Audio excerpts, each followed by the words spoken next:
ಎಲ್ರಿಗೂ ನನ್ನ ನಮಸ್ಕಾರಗಳು. ವೇದವ್ಯಾಸ ವೈಫ್ ಚಾನಲ್ಗೆ ಸ್ವಾಗತ ಸುಸ್ವಾಗತ. ಇವತ್ತೇನು ಸ್ಪೆಷಲ್ ಅಂತೀರೇನ್ರಿ? ಇವತ್ತು ನೋಡ್ರಿ, ಕ್ಲೈಮೇಟ್ ಇಷ್ಟು ಕೋಲ್ಡ್ ಇತ್ತಲ್ಲ, ಮುಂಜಾನೆ ಬಹಳ ತಂಪ್ರಿ, ಮತ್ತು ಜಿಟಿ ಜಿಟಿ ಮಳೆನೂ ಇತ್ರಿ 4 ಗಂಟೆಗೆ. ಅದಕ್ಕೆ ಇವತ್ತೇನದ ಹೊರಗಿನ ರಂಗೋಲಿ ಹಾಕಿಲ್ಲ, ಲೇಟಾಗಿ ಹಾಕಿವ್ರಿ. 6 ಗಂಟೆಗೆ 5 ಗಂಟೆ 5:15 ಮಳೆ ಸ್ಟಾಪ್ ಆಯ್ತ್ರಿ. ಅದಕ್ಕೆ ಲೇಟಾಗಿ ಅಂಗಳದೊಳಗಿನ ರಂಗೋಲಿ ಹಾಕಿದ. ಅದಕ್ಕೇನದ ವಿಡಿಯೋ ಮಾಡ್ಲಿಕ್ಕೆ ಹೋಗಲಿಲ್ಲ. ಮತ್ತು ಅದರ ಬದಲಾಗಿ ಇನ್ನೊಂದು ಏನು ಮಾಡ್ಲಿಕ್ಕೆ ಅಂತೀರೇನ್ರಿ, ಅದು ಕೂಡ ಏನು ಅಡುಗೆನೇ ಮಾಡ್ಕೋತ ನಿಂತಿರೇನು ಅಂತ ಅಂತೀರಿ. ಇಲ್ರಿ, ಬಿಸಿ ನೀರು ಮತ್ತು ಚಹಾ. ನಾವು ಹೆಚ್ಚಾಗಿ ಚಹಾ ಏನದ ಸ್ನಾನ ಮಾಡಿನೇ ಕುಡಿಯೋದು. ಮತ್ತು ಇವತ್ತು ಮಾತ್ರ ಥಂಡಿ ಭಾಳದ, ಹೀಗಾಗಿ ಚಹಾ ಕುಡಿಯೋಣ ಅಂತ ತಿಳ್ಕೊಂಡು ಚಹಾ ಇಡ್ಲಿಕ್ಕತ್ತೀನಿ. ಮತ್ತು ಯಾವ ಚಹಾ ಮಾಡ್ಲಿಕ್ಕತ್ತೀನಿ, ಈಗಿನ ಕ್ಲೈಮೇಟಿಗೆ ಎಲ್ಲ ಬೇಕಾದಂಥದ್ದು. ಈಗ ನೋಡ್ರಿ, ದರ್ವೊಬ್ರಿಗೂ ಕೇಳ್ರಿ, ಕೆಮ್ಮು ನೆಗಡಿ ಇವೆಲ್ಲ ಕಾಮನ್ ಆಗಿಬಿಟ್ಟಾವ. ಅಷ್ಟು ಹೊರಗಿನ ಕ್ಲೈಮೇಟೇ ಹಂಗದ ರೀ. ದರ್ವೊಬ್ರಿಗೂ ಜ್ವರರೇ ಇರ್ತದೆ, ನೆಗಡಿಯರೇ ಇರ್ತದೆ, ಕೆಮ್ಮರೇ ಇರ್ತದೆ, ಗಂಟ್ಲು ನೋವು ಇವೆಲ್ಲ ಅವರಿ. ಅವು ಎಲ್ಲ ಬರಬಾರ್ದು ಅಂತಂದ್ರೆ ನೀವು ಚಹಾದೊಳಗೆ ಮೆಣಸು, ಯಾಲಕ್ಕಿ, ಅಲ್ಲ ಇವು 3 ಅನಕ ಫಿಕ್ಸ್ ಇಟ್ಬಿಡ್ರಿ. ಈ ಥಂಡಿ ದಿವಸ ಮತ್ತು ಮಳೆಗಾಲ ಅಂದ್ರೆ ಥಂಡಿ ದಿವಸ ಅಂದ್ರೆ ಸೈಕ್ಲೋನ್ ಇಫೆಕ್ಟ್ ಭಾಳ ಆಗ್ಲಿರ್ತದೆ. ಅದಕ್ಕೆ ಎಲ್ಲರೂ ಇದನ್ನು ದಯಮಾಡಿ ಇದು ನನ್ನ ಕಡೆಯಿಂದ ಒಂದು ರಿಕ್ವೆಸ್ಟು. ಯಾಕಂದ್ರೆ ಸುಮ್ಮನೆ ರೀ ದವಾಖಾನೆ ಹಾಸ್ಪಿಟ್ಲಿಗೆ ಹೋಗುದು, ಹಾಸ್ಪಿಟ್ಲ್ ಎಲ್ಲ ಫುಲ್ ಆಗ್ಯಾವ. ಮತ್ತು ಅದು ಬಿಟ್ವಿ ಅದಕ್ಕೆ ಮತ್ತೊಂದು ಸೇರ್ತದೆ. ಅದಕ್ಕಿಂತ ಮನೆ ಒಳಗೆ ಇದನ್ನು ಚಹಾದಿಂದನೇ ಮುಂಜಾನೆ ಎದ್ದ ತಕ್ಷಣನೇ ಮೆಣಸು ಹಾಕಿದ್ದು, ಒಂದು 7-8 ಮೆಣಸು, 3-4 ಮಂದಿ ಇದ್ರಿ ಅಂದ್ರೆ 10-12 ಮೆಣಸು ಚಂದಾಗಿ ಕುಟ್ಟಿ ಅವನ್ನ ಪುಡಿ ಮಾಡ್ರಿ.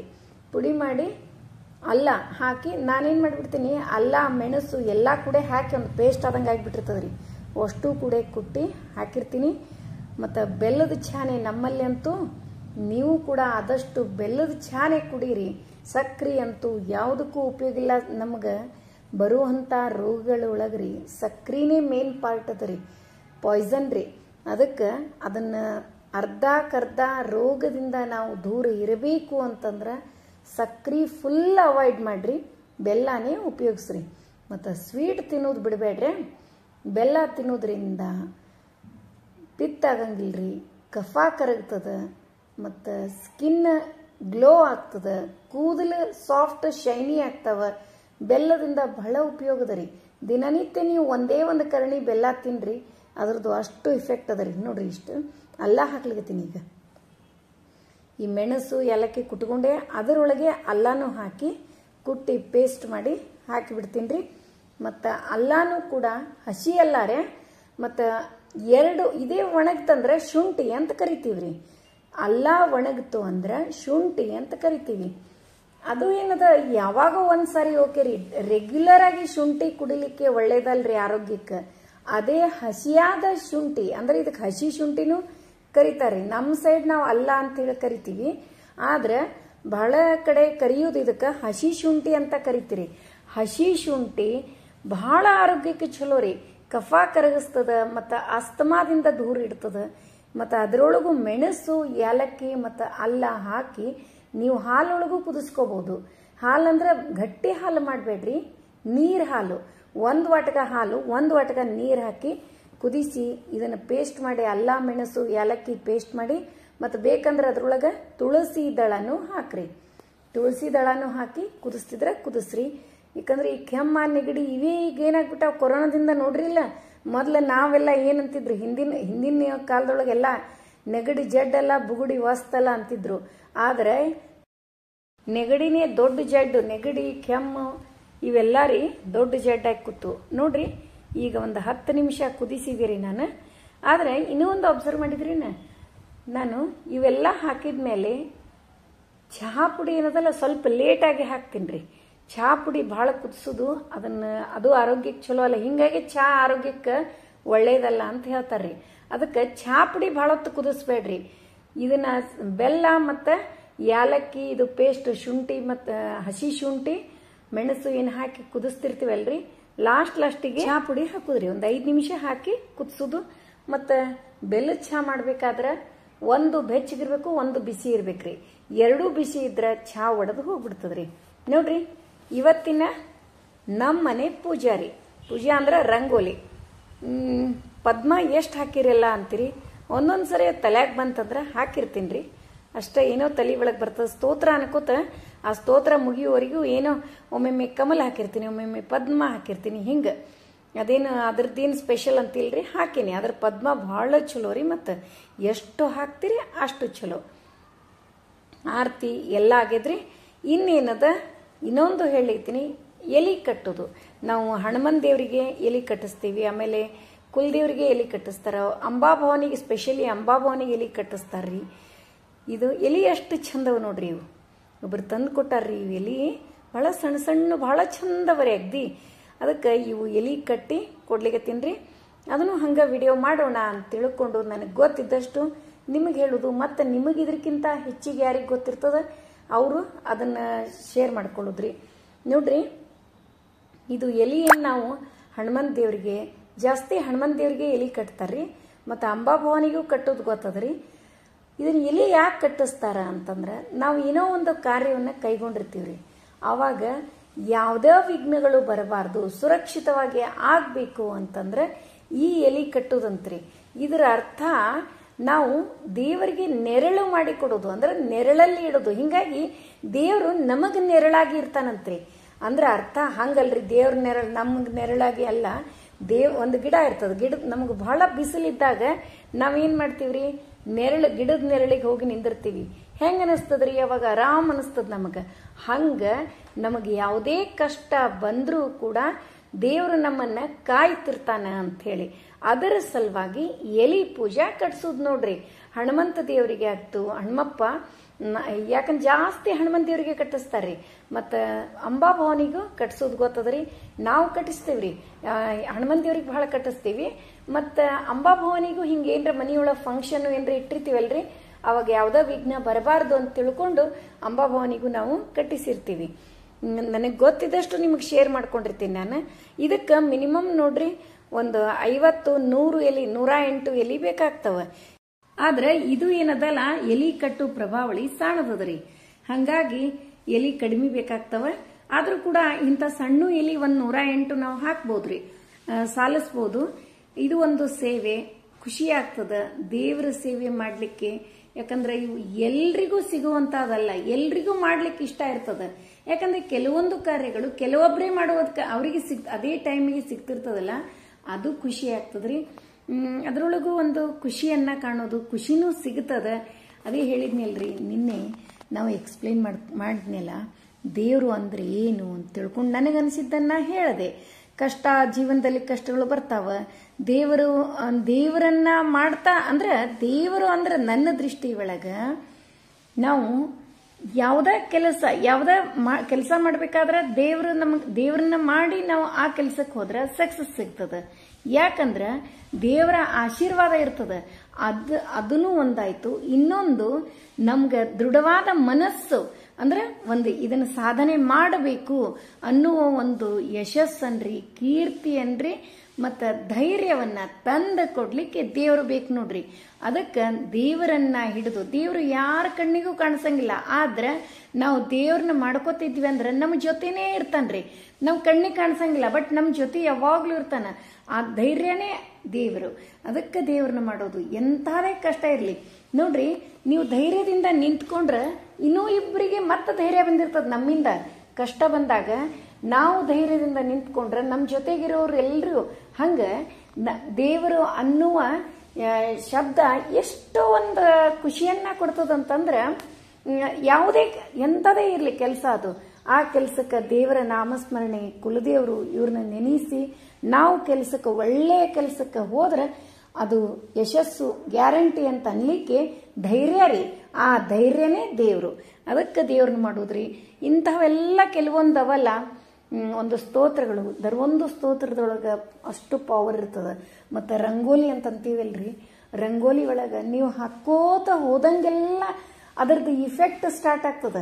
ಹಂಗೆ ಅದ್ರ ಜೊತೆಗೆ ನಮ್ದು ಪ್ರಯತ್ನ ಬಿಡಬಾರ್ದ್ರಿ. ನಮ್ಮ ಪ್ರಯತ್ನನೂ ಇರಬೇಕು. ಆ ಪ್ರಯತ್ನಕ್ಕೆ ಫಲ ಅಂತ ಬರ್ತದಲ್ರಿ, ಅದು ನಾವು ದೇವ್ರನ್ನ ಮಾಡಿದ್ದಕ್ಕೆ ಬರ್ತದ.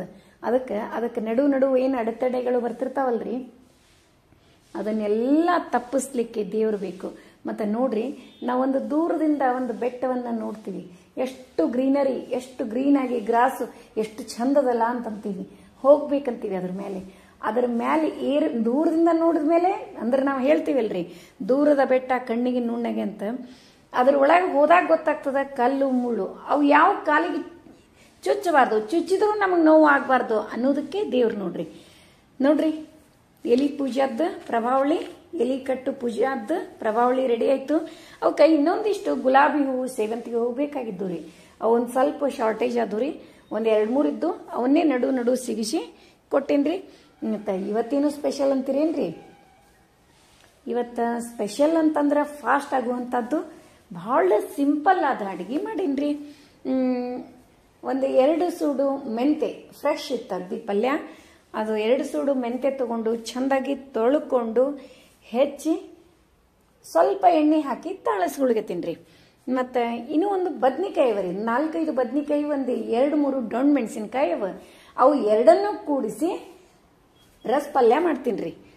ಮತ್ತು ನಾವು ಏನೇ ಊಟ ಮಾಡಬೇಕಾದ್ರೂ ನಮ್ಮ ಊಟ ಹೆಂಗಿರ್ಬೇಕಂತ ಗೊತ್ತೇನ್ರಿ?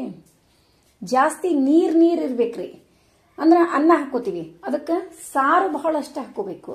ಮತ್ತು ಒಣ ಊಟ ಮಾಡಬಾರ್ದ್ರಿ, ಬರೀ ಚಿತ್ರಾನ್ನ ಹಿಂಗೆ. ಅದರಿಂದ ಏನಾಗ್ತದ ಅಂದ್ರೆ ನೀರಿನ ಅಂಶ ಕಡಿಮೆ ಬರ್ತದೆ. ನೀರು ನಾವು ಕುಡಿತೀವ್ರಿ, ಬಟ್ ಊಟದ ಜೊತೆಗೆ ನೀರು ಹೋಗ್ಬೇಕ್ರಿ. ಅಂದ್ರೆ ಊಟದ ಜೊತೆ ನಾವು ಈಗ ತುತ್ತು ತಿಂದು ಮಧ್ಯದಲ್ಲಿ ನೀರು ಕುಡಿಯೋದು, ಇದನ್ನ ಒಟ್ಟ ಹ್ಯಾಬಿಟ್ ಹಾಕೋಬೇಡ್ರಿ.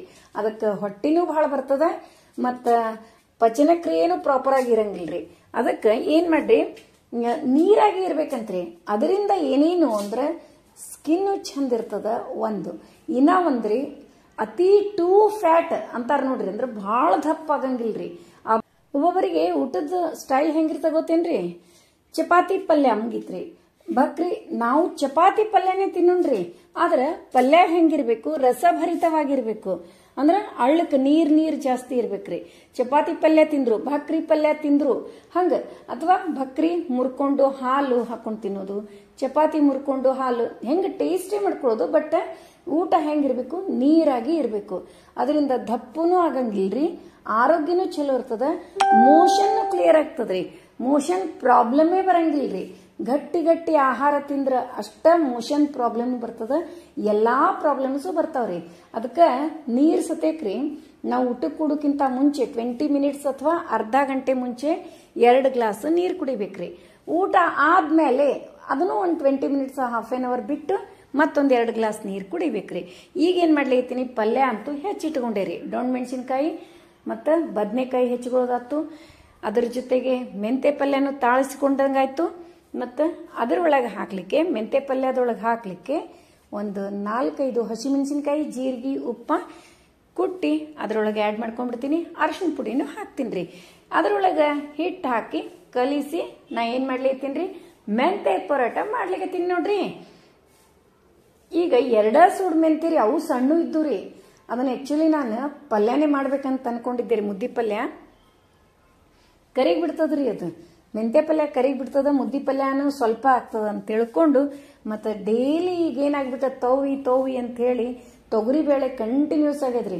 ಮತ್ತು ಒಂದೇ ಥರದ ಫುಡ್ಡು ಡೈಲಿ ತಿನ್ಬಾರ್ದ್ರಿ, ಸ್ವಲ್ಪ ಚೇಂಜ್ ಮಾಡಬೇಕು. ಒಂದೇ ಥರದ ಫುಡ್ ನಮ್ಮ ಬಾಡಿಗೆ ನಾವು ಇದನ್ನ ಮಾಡಬಾರ್ದ್ರಿ. ಯಾಕಂದ್ರೆ ಏನಾಗ್ಬಿಡ್ತದ, ನಾವು ಬೇರೆ ಕಡೆ ಎಲ್ಲರೂ ಹೋಗಿರ್ತೀವಿ, ಬೇರೆ ಊಟ ಅದು ಮಾಡಿ ಬರ್ತೀವಲ್ರಿ, ಅವಾಗ ಆರಾಮ್ ತಪ್ಲಿಕ್ಕೆ ಸ್ಟಾರ್ಟ್ ಆಗ್ತದ್ರಿ.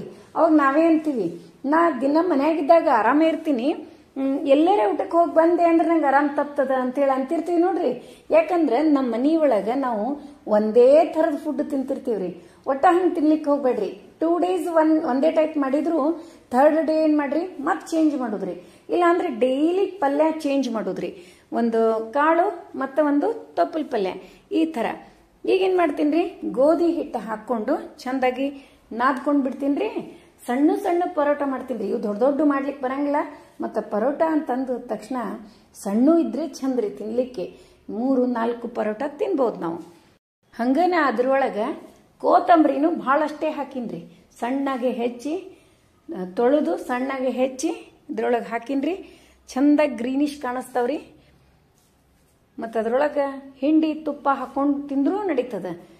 ಅದಕ್ಕೆ ಒಣ ಒಣ ತಿನ್ನಬಾರ್ದು ಅಂತ ತಿಳ್ಕೊಂಡು ಬದ್ನಿಕಾಯಿ ಮತ್ತು ಡೊಣ್ ಮೆಣಸಿನ್ಕಾಯಿ ರಸಪಲ್ಯ ಮಾಡೀನಿ ನೋಡ್ರಿ.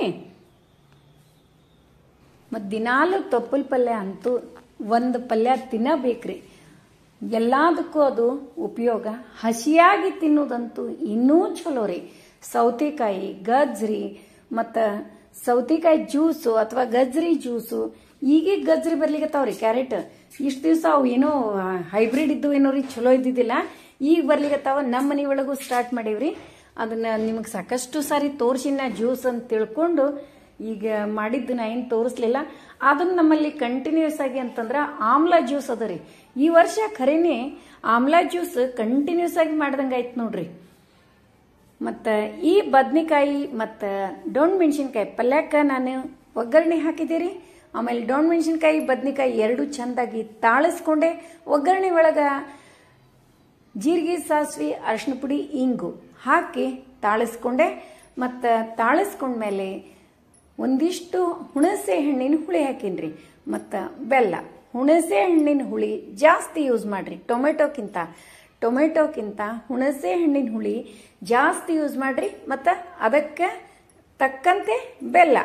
ಅದು ಎಷ್ಟು ಚಲೋ ಅಂದ್ರಿ, ಹುಣಸೆ ಹಣ್ಣಿನ ಹುಳಿ ಕೂದಲುಗಳು ಬೆಳ್ಳಗೆ ಆಗ್ಲಿಕತ್ತಾವ. ಈಗೆಲ್ಲರಿಗೆ ಆಗ್ತಾವಿಲ್ರಿ, ನಾವೇನು ಮಾಡಿಬಿಡ್ತೀವಿ, ಶಾಂಪುಕ್ ಆಗ್ಲಿಕತ್ತಾವ. ಶಾಂಪುಕ್ಕೂ ಆಗ್ತಾವ್ರಿ, ಇಲ್ಲ ಅನ್ನಂಗಿಲ್ಲ. ಆದ್ರೆ ನಮ್ಮ ಆಹಾರ ಪದ್ಧತಿಯಿಂದೂ ಅದರಿ. ಅದು ಟೊಮೆಟೊ ಜಾಸ್ತಿ ತಿನ್ನೋದ್ರಿಂದ ಆಗ್ತದ್ರಿ. ಅದಕ್ಕೆ ನಾವು ಆ ಜಾಗದಾಗ ಟೊಮೆಟೊನು ತಿನ್ರಿ, ಅದನ್ನು ಚಲೋ, ಇಲ್ಲ ಅನ್ನಂಗಿಲ್ರಿ. ಆದ್ರೆ ಅದಕ್ಕಿಂತ ಹೆಚ್ಚು ಚಲೋ ಊಟದೊಳಗೆ ಹುಣಸೆ ಹಣ್ಣಿನ ಹುಳಿ ಯೂಸ್ ಮಾಡ್ರಿ. ಪಲ್ಯಕ್ಕೆ ಎಲ್ಲ ಹುಣಸೆ ಹಣ್ಣಿನ ಹುಳಿ ಯೂಸ್ ಮಾಡೋದ್ರಿಂದ ಕ್ಯಾನ್ಸರ್ ರೋಗ ಬರುವಂಥ ತಡೆಗಟ್ತದ್ರಿ. ಎಷ್ಟೋ ನಮ್ಮ ಬಾಡಿ ಒಳಗೆ ಏನು ಈಗ ನಾವು ಹೊರಗಿನ ಆಹಾರ ಏನೇ ನಾವು ತಿಂದಿರ್ತೀವ್ರಿ, ಎಲ್ಲ ಅರ್ಧಕ್ಕರ್ಧ ಪಾಯ್ಸನ್ ಹೋಗಿರ್ತದ್ರಿ. ನಾವು ಏನೂ ತಿನ್ನಂಗಿಲ್ಲ ಅಂದ್ರೂ ಸತೇಕ ನೀವು ಬರೇ ಮಾರ್ಕೆಟಿಗೆ ಹೋಗಿ ಬರ್ರಿ, ನಮ್ಮ ಎಲ್ಲ ವೆಹಿಕಲ್ಸ್ ಗಾಡಿಗಳು ಬಿಡುವಂಥ ಪಾಯ್ಸನ್ ಕುಡದೆ ಅರ್ಧ ಪಾಯ್ಸನ್ ನಮ್ಮ ಬಾಡಿ ಒಳಗೆ ಹೋಗಿರ್ತದೆ. ಅಂಥದೆಲ್ಲ ತೆಗೆದು ಹಾಕುವ ಶಕ್ತಿ ಈ ಹುಣಸೆ ಹಣ್ಣಿನ ಹುಳಿಗೆ ಅದ ನೋಡ್ರಿ. ಅದಕ್ಕೆ ಹುಣಸೆ ಹಣ್ಣಿನ ಹುಳಿ ವಾರದೊಳಗೆ 4 ಸಾರಿ ಆದರೂ ಯೂಸ್ ಮಾಡ್ರಿ. ಇನ್ನು ಪಲ್ಯದ್ದಾಯ್ತ್ರ ಶೇಂಗಾ ಪುಡಿನ ಹಾಕಿದ್ರೆ ಹುಣಸೆ ಹಣ್ಣಿನ ಹುಳಿ ಮತ್ತು ಅದ್ರ ಜೊತೆಗೆ ಬೆಲ್ಲ ಹಾಕಿದ್ನೆಂದ್ರೂ ರೀ ನಾನು ಶೇಂಗಾ ಪುಡಿ ಮುಂದೆ ರೆಡಿನೇ ಇರ್ತದ್ರಿ. ಯಾಕಂದ್ರೆ ಯಾವುದೇ ರಸಪಲ್ಯ ಮಾಡಲಿ ನಾವು ಟೇಸ್ಟಿ ಆಗ್ಬೇಕಂದ್ರೆ ಶೇಂಗಾ ಪುಡಿ, ಎಳ್ಳು ಪುಡಿ ನಮ್ಮ ಮನ್ಯಾಗ ಬಹಳ ಜಲ್ದಿ ಖಾಲಿ ಆಗ್ತದ್ರಿ. ಆ್ಯಕ್ಚುಲಿ ಎರಡೂ ಹಾಕ್ಬೇಕ್ರಿ, ಎಳ್ಳು ಪುಡಿ, ಶೇಂಗಾ ಪುಡಿ. ಎಳ್ಳು ಪುಡಿನೂ ಅಷ್ಟ ಚಲೋ ರೀ ಆರೋಗ್ಯಕ್ಕೆ. ಈಗ ನಾನು ಎಳ್ಳು ಪುಡಿ ಏನು ಹಾಕಿಲ್ಲ, ಶೇಂಗಾ ಪುಡಿ ಅಷ್ಟ ಹಾಕಿನ್ರಿ. ಇನ್ನೇನದ ಪರೋಟ ಮಾಡೋಣಂತ್ರಿ. ಹೆಂಗೆ ಬಿಸಿ ಪರೋಟ ರೆಡಿ ಆಗ್ತಾವ. ಎಲ್ಲರೂ ಒಂದೇ ತುಪ್ಪ ಹಾಕ್ಕೊಂಡು 2 ಪರೋಟ ತಿಂದು 2 ಪರೋಟ ಕಟ್ಕೊಂಡು ಹೋಗ್ತಾರ್ರಿ. ಮುಗಿತ್ರಿ ಪರೋಟ ಮಾಡಿದಾಗ. ಮತ್ತು ಸಂಜೆಗೆ ಏನೂ ಉಳಿಸಿರಂಗಿಲ್ರಿ. ಮುಂಜಾನೆ ಎಷ್ಟು ಬೇಕೋ ಅಷ್ಟೇ ಮಾಡಿಬಿಟ್ಟಿರ್ತೀನಿ ರೀ, ಜಾಸ್ತಿ ಉಳಿಯಂಗಿಲ್ಲ. ಸಾಯಂಕಾಲ ಮತ್ತೆ ಏನಾದರೂ ಟಿಫನ್ನು. ಇಷ್ಟದ ನೋಡ್ರಿ ನಮ್ದು ಅಡುಗೆ ಈಸಿ ಅದ ರೀ. ಮುಂಜಾನೆ ಮಾತ್ರ ಭಾಳ ಉಸಿರುಗಟ್ಟು ಹಂಗ್ರಿ ಕೆಲಸ. ಯಾಕಂದ್ರೆ ಇವ್ರಿಗೆ ಟೈಮ್ ಇಲ್ರಿ. 3 ಜನಕ್ಕೂ ಅವ್ರಿಗೆ ನಂದು ಹೆಂಗೆ ಕರೆಕ್ಟ್ ಟೈಮ್ ಅಂತ ಅದಲ್ರಿ, ಇಷ್ಟಕ್ಕೆ ಹೋಗಿ ಇಷ್ಟಕ್ಕೆ ಬರೋದು ಅಂತ. ಇವ್ರು 3 ಮಂದಿಗೂ ಟೈಮ ಇಲ್ರಿ. ಡೈಲಿ 9ಕ್ಕೆ ಹೊಂಟಾರಪ್ಪ ಅಂತ ಅನ್ಲಿಕ್ಕೆ ನಾ ಇವತ್ತು ಲ್ಯಾಬ್ ಅದ, ನಾ 8:15 ಹೋಗ್ಬೇಕು, 8:15ಕ್ಕೆ ಮನೆ ಬಿಡ್ಬೇಕು. ನಮ್ದು ಇನ್ಸ್ಪೆಕ್ಷನ್ ಅದ, 8ಕ್ಕೆ ಹೋಗ್ಬೇಕು. ಇಂಥವೆಲ್ಲ ಗದ್ದಲ ಎಬ್ಬಿಸ್ಬಿಡ್ತಾರೆ ನಡುವ. ಅದಕ್ಕೆ ಈಗ ಹೆಂಗಾಗ್ಬಿಟ್ಟದ್ರಿ ನನಗೂ ದಿನಾಲೂ ಅವ್ರಿಗೆ ಎದ್ದ ತಕ್ಷಣನೇ ಯಾರ್ಯಾರು ಎಷ್ಟಕ್ಕೆ ಹೊಂಟಿರಿ ಇವತ್ತಂತ ಕೇಳಿ ಅದ್ರ ಮೇಲಿಂದ ನಾ ಅಡುಗೆ ಮಾಡ್ಲಿಕ್ಕೆ ಸ್ಟಾರ್ಟ್ ಮಾಡಿಬಿಡ್ತೀನಿ ರೀ. ಮತ್ತು ನಿಮ್ಮ ಮನೆ ಒಳಗೆ ಏನು ಅಡುಗೆ ಆಗಿತ್ತು ಅಂತೇಳಿ ಕಮೆಂಟ್ ಮಾಡಿ ತಿಳಿಸೋದು ಮರಿಬೇಡ್ರಿ. ಮತ್ತು ಇನ್ನೂ ಒಂದು ನನ್ನ ಬಗ್ಗೆ ಹೇಳ್ಬೇಕ್ರಿ. ನಾನು ನಿಮ್ಮ ಕಮೆಂಟ್ಸಿಗೆಲ್ಲ ಆನ್ಸರ್ ಮಾಡ್ಲಿಕ್ಕತ್ತೀನಿ ರೀ. ನಿಮಗೆ ಯಾಕೆ ರೀಚ್ ಆಗೋಲ್ಲೋ ನನ್ನ ಮೊಬೈಲ್ಗೆ ಏನಾಗ್ಯದೋ ಏನೋ ನನಗೆ ಚಿಂತೆನೇ ಆಗ್ಯದ್ರಿ ಖರೇನೆ. ಯಾಕಂದ್ರೆ ನಾ ಎಲ್ರಿಗೂ ಆನ್ಸರ್ ಮಾಡಿರ್ತೀನಿ. ಮತ್ತು ಎಲ್ಲ ಕ್ವಶನ್ಸು ಆ್ಯಸ್ ಇಟ್ ಈಸ್, ಎಲ್ಲಾರ ರೆಸ್ಪಾನ್ಸ್ ಏನು ಮಾಡಿರ್ತೀರಿ ಆ್ಯಸ್ ಇಟ್ ಈಸ್. ಎಷ್ಟು ಮಂದಿಗೆ ರೀಚ್ ಆಗ್ಲಿಕತ್ತಾವೋ ಎಷ್ಟು ಮಂದಿಗೆ ಇಲ್ಲೋ ಗೊತ್ತೇ ಆಗೋಲ್ತ್ರಿ. ಮತ್ತು ಹಾಗೆ ಅವಕ್ಕೆ ಇರಲಿ ಅಂತೇಳಿ ಮತ್ತೊಮ್ಮೆ ಆನ್ಸರ್ ಮಾಡೀನಿ ರೀ. ಮತ್ತು ಆಲ್ಮೋಸ್ಟ್ ಹಾಗೆ ಅವ್ರಿ ಕಮೆಂಟ್ಸು ಅಷ್ಟು. ಅದು ಯಾಕಂತೆ ಗೊತ್ತಾಗೋಲ್ತು. ಮತ್ತು ನಿಮ್ಮ ಒಪಿನಿಯನ್ ತಿಳಿಸೋದು ಬಿಡಬೇಡ್ರಿ. ನಾನಂತೂ ಸುಳ್ಳು ಹೇಳಿಕತ್ತಿಲ್ಲ, ಖರೆ ಹೇಳಿಕತ್ತೀನಿ ರೀ. ಯಾಕೆ ರೀಚ್ ಆಗೋಲ್ತೇನೋ. ಆದ್ರೆ ನನ್ನ ಮಗಳು ಬಂದ ತಕ್ಷಣ ನಾ ಕೇಳಿದೆ ಯಾಕೆ ಹಿಂಗ್ಯಾಕೆ ಆಗ್ಲಿತ್ತದ ಅಂತ. ಇಲ್ಲಮ್ಮ ನೆಟ್ ಪ್ರಾಬ್ಲಮ್ ಆಗ್ಲಿತ್ತದ, ಅದರೊಳಗೂ ಜಿಯೋದು ಭಾಳ ಪ್ರಾಬ್ಲಮ್ ಆಗ್ಲಿತ್ತದ. ಅಂತೇಳಿ ಹೇಳ್ಯಾಳ್ರಿ. ನಿಮಗೂ ಅದ್ರ ಬಗ್ಗೆ ಏನರ ಗೊತ್ತಿದ್ರೆ ಕಮೆಂಟ್ ಮಾಡಿ ತಿಳಿಸ್ರಿ ನನಗೆ. ನೋಡ್ರಿ ಇವತ್ತಿನ ಅಡಿಗೆ ನಮ್ದು ಬದನೆಕಾಯಿ ಮತ್ತು ಡೊಣ್ ಮೆಣಸಿನಕಾಯಿ ರಸ ಪಲ್ಯ, ಮೆಂತೆ ಪರೋಟ ಇಷ್ಟದ ನೋಡ್ರಿ ಅಡಿಗೆ. ಇವತ್ತಿನ ಅಡಿಗೆ ನಿಮಗೆಲ್ಲ ಇಷ್ಟ ಆಯಿತು ಅಂತ ಅನ್ಕೋತೀನಿ. ನಮ್ಮ ವಿಡಿಯೋಗಳು ನಿಮಗೆ ಇಷ್ಟ ಆದ್ರೆ ಲೈಕ್ ಮಾಡ್ರಿ, ಶೇರ್ ಮಾಡ್ರಿ. ಹೊಸದಾಗಿ ನೋಡ್ಲಿಕ್ಕೆ ನಮ್ಮ ವಿಡಿಯೋಸ್ ಇಷ್ಟ ಆದ್ರೆ ಬಿಡ್ಲಿಕ್ಕೆ ಹೋಗ್ಬೇಡ್ರಿ.